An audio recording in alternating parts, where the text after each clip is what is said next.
क्योंकि उसकी माँ ने उसे सुबह थप्पड़ मारा था। ये छोटी बच्ची गुस्से में अकेले स्कूल गई। अचानक एक आदमी आया, लड़की को पकड़कर कार में घसीट कर ले गया और तुरंत भाग गया। आदमी ने लड़की को एक तहखाने में फेंक दिया, दरवाजा बंद किया और तहखाने से बाहर निकल गया। निकास को अवरुद्ध करने के लिए कैबिनेट का उपयोग किया। जब वो उठी वो बहुत डरी हुई थी। मासूम लड़की को ऐसी उम्मीद नहीं थी कि वो इस तहखाने में कैद होने वाली थी 3096 दिनों के लिए। लड़की ने बाहर जाने के लिए दरवाजा खटखटाया, लेकिन किसी ने उसका जवाब नहीं दिया। आदमी एक गद्दा ले आया, उसको पानी और खाना भी दे दिया, फिर बिना एक भी शब्द कहे चला गया। कल्पना के अनुसार कोई ब्लैकमेल कॉल नहीं आता है। फिल्म की तरह कोई आतंकवादी खतरा भी नहीं है। ये आदमी सोने से पहले उसे किताब भी पढ़ के सुनाता है। मासूम लड़की ने सोचा कि ये आदमी एक अच्छा इंसान है, इसीलिए उसने उसे गुड नाइट भी कहा। आदमी ने धीरे से लड़की के बाल चूमे और चला गया। ये आदमी एक अकेला व्यक्ति है। इस बड़े घर में वो सिर्फ अकेला रहता था। कभी कभी उसकी माँ उससे मिलने आती है। ये आदमी दिखावा करने में बहुत अच्छा है। छोटी बच्ची की लापता होने की खबर न्यूज चैनल पर फैल गई। उसने फिर भी अपनी माँ से कहा, ये अपराधी विकृत है। पुलिस उसकी जाँच के लिए सुराग का पालन करती है। आदमी ने एक ईमानदार नागरिक के रूप में पुलिस के साथ कोऑपरेट किया। इस मासूम चेहरे ने सबको बेवकूफ बनाया है। समय बीतने के साथ छोटी बच्ची को अपनी माँ की याद आने लगती है। उसने उस आदमी से एक पत्र भेजने के लिए मदद करने के लिए कहा। उसने सहमत होने का नाटक किया, फिर उस पत्र को उसके पीठ के पीछे फाड़ दिया। उस आदमी ने छोटी लड़की से कहा। उसके माता पिता को अब उसकी परवाह नहीं थी। उसने आखिरकार अपना क्रूर चेहरा दिखाया। उसने बेरहमी से उसका सिर पानी से भरे बेसिन में डाल दिया। आखिरकार उस लड़की को एहसास हुआ कि उसका अपहरण कर लिया गया है।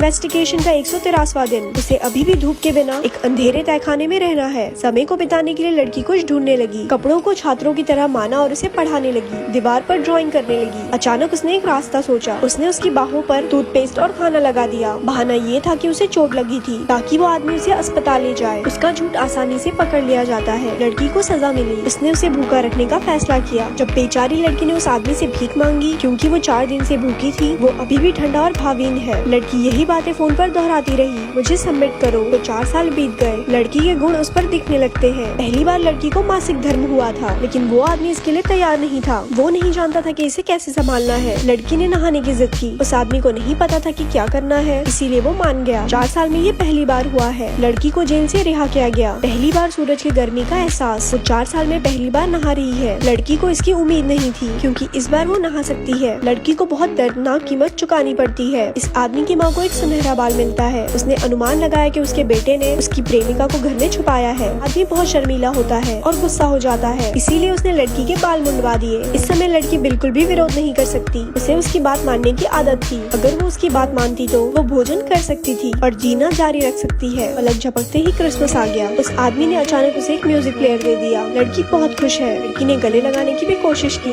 लगता है दोनों काफी करीब आ गए हैं, लेकिन संक्षेप में ये अभी भी एक मालिकदार संबंध है। वो इतने सालों से लड़की का ब्रेन वॉश कर रहा है। उसे लड़की के नौकर के चरित्र को और भी बड़ा बनाना है। लड़की उसके काम में उसकी मदद करने लगी। लड़की ने वो सब कुछ किया जो उसने आदेश दिया था। भले ही आदमी की मांगे गलत हो, उसने कभी विरोध भी नहीं किया, लेकिन उसे जरा सी अवज्ञा से धमकाया जाता था। लड़की के पास बाहरी दुनिया देखने का और भी अधिक मौका है। लड़की की आजादी की लालसा। आदमी को एहसास आया कि उसने अपना पहरा ढीला कर दिया है। अगले दिन उसे पीटना या डांटना आसान था। उसे हर तरह से प्रताड़ित किया गया, लेकिन लड़की ने हार नहीं मानी। कैद का 2029वां दिन। आदमी ने नियम तोड़े और लड़की को सुपरमार्केट ले गया। खिड़की के बाहर रंगीन दुनिया देखना, हंसते लोगों का समूह। लड़की दुनिया से अलग लगती है। सुपरमार्केट जाने के बाद जब तक आदमी नहीं था, लड़की घबरा गई और उसने आसपास के लोगों को देखा। शायद ये लड़की के भागने का सबसे अच्छा समय था। 2000 से अधिक दिनों से वो कारावास में थी, लेकिन हो सकता है डर के कारण या वो भूल गई कि कैसे मदद मांगनी है। जब तक आदमी वापस नहीं आता, लड़की कुछ बोल नहीं पाती। उसने उसे छोड़ने की हिम्मत खो दी। 1 हफ्ते भूखे रहने का डर, उसकी उन्मादिक धमकियों का डर, उसने जीने की हिम्मत खो दी थी। इसीलिए उसने आत्महत्या करने का फैसला किया। पूरा कमरा घने धुएं से भर जाता है। उसने फिर हार मान ली। नतीजन उसे आदमी द्वारा पीटा गया था। कैद का 2847वां दिन। आदमी लड़की को स्की करने के लिए ले गया। शौचालय जाते समय लड़की ने आखिरकार हिम्मत जुटाई। अजनबियों से मदद मांगने के लिए उसने अपना मुंह खोला, लेकिन गलत रूप से। लोग उसकी भाषा नहीं बोलते थे। महिला को समझ नहीं आया कि लड़की क्या कहना चाहती है। वो चली गई। आदमी को ये पता लगा। घर आने पर उसने लड़की को पीटा और अब लड़की ने अपना मन बना लिया, उसे बचना है। कैद का 3096वां दिन। लड़की का 18वां जन्मदिन आ गया है। साथ ही आदमी का बचाव भी कम होता जा रहा है। लड़की अब भी हमेशा की तरह आदमी को कार धोने में मदद करती है। उसे पता चलता है एक बड़ा दरवाजा जो हमेशा बंद रहता है अब वो खुला है। इसने एक खामी देखी। उसी समय में आदमी को एक महत्वपूर्ण कॉल आती है। उसने लड़की को पूरी तरह से अनदेखा कर दिया। आखिर मौका आ ही गया। शायद यही मौका है जो उसे भगवान ने दिया है। लड़की दरवाजे को घूर रही है। उसका दिल तेजी से धड़क रहा है। उसने अब और संकोच नहीं किया। उसने धक्का देकर अपनी किस्मत का दरवाजा खोल दिया। एक दिशा चुनी, फिर जितनी जल्दी हो सके वो भागने लगी। पहले की तरह नहीं, इस बार वो अलग रूप से शांत थी, किसी ऐसे व्यक्ति की तरह जो कुछ ज्यादा चाहता है। वो ये 8 साल से दिल में सोच रही थी। जब अंत में उसने इसे हासिल किया तब प्रारंभिक उत्साह नहीं रह जाता है, इसके बजाय केवल स्थिरता है। लड़की महिला से मदद मांगती है पर पुलिस आती है। लड़की आखिरकार अपने माता पिता से मिल गई। वो एक नए जीवन की प्रतीक्षा कर रही है। आदमी जानता था कि सब कुछ उजागर हो गया है। उसने बहुत शांति से रेलवे में आत्महत्या करने की कोशिश की।